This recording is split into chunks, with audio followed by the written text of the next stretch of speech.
Before we begin, we need to acknowledge something important.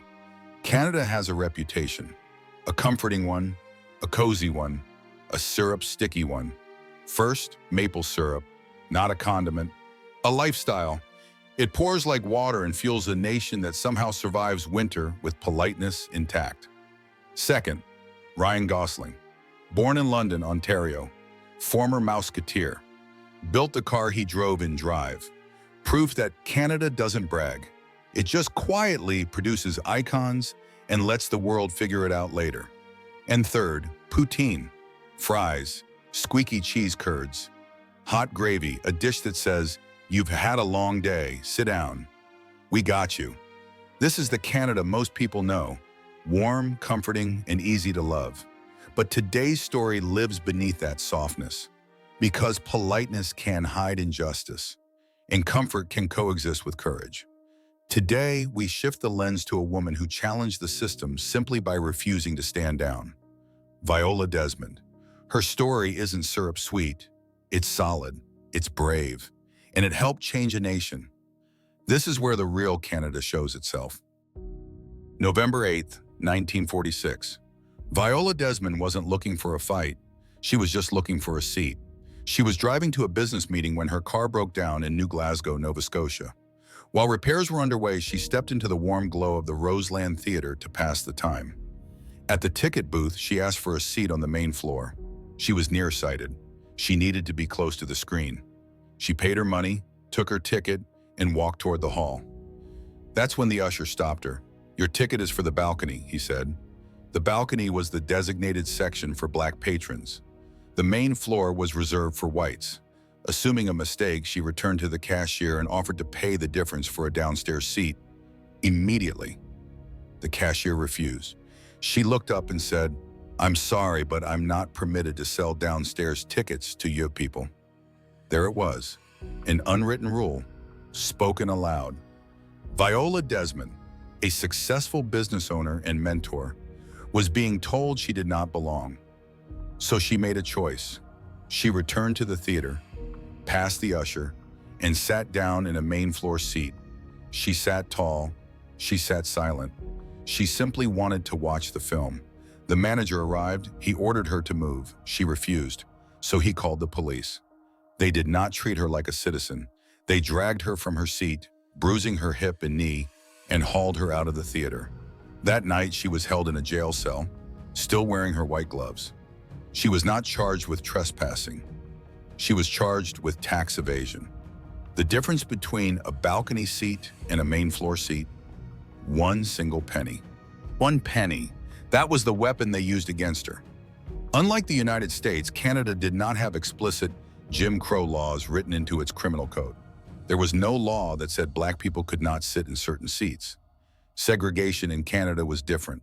It was quieter. It was enforced through house rules and private businesses. It was segregation with a smile. Because there was no law against sitting in the wrong seat, the police could not charge Viola Desmond with segregation itself. They needed a charge that would stick. So they looked at the receipt. The amusement tax on the cheaper balcony seat was 2 cents. The tax on the main floor seat was 3. By sitting in the main floor seat, Viola had technically failed to pay that 1 single cent in tax to the government. It was a loophole designed to turn a victim into a criminal. The next morning, without a lawyer and without being told she could delay the trial, Viola stood before a magistrate. She tried to explain.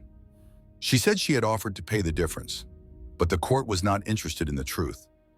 They were interested in the example, and examples require punishment. Guilty, she was fined $20, a significant sum in 1946, or 30 days in jail if she could not pay. She paid the fine. She walked out of the courthouse, but she did not walk away. She carried a hip injury from the police. She carried a criminal record for a crime she did not commit, and she carried a fire in her belly. Most people would have gone home to hide the shame. Viola Desmond went home to hire a lawyer. Viola Desmond didn't just hire a lawyer, she galvanized a community. With the support of the Nova Scotia Association for the Advancement of Colored People, she challenged her conviction in court. It was the first known legal challenge to racial segregation in Canada. Her lawyers argued what should have been obvious, that she was not a criminal, that she had been targeted because of the color of her skin. But the justice system was not ready to hear that truth. The judges did not discuss racism. They did not question segregation. Instead, they focused on technicalities, on paperwork, on whether the correct type of writ had been filed, on the jurisdiction of magistrates. They debated procedure and ignored principle. They never addressed the real issue, that a woman had been arrested, jailed, and injured for sitting in a seat reserved for white patrons. In 1947, the court ruled against her. Viola Desmond lost her case. The law stood, and so did the injustice. The cost of Viola Desmond's courage was high. Her marriage ended. Her business suffered. The pressure, the scrutiny, the isolation took their toll. Eventually, she closed her beauty salon and left Nova Scotia. She moved to the United States, seeking distance from a country that had punished her for standing still. In 1965, Viola Desmond died. She died with a criminal record. And without hearing the words she deserved, "You were right."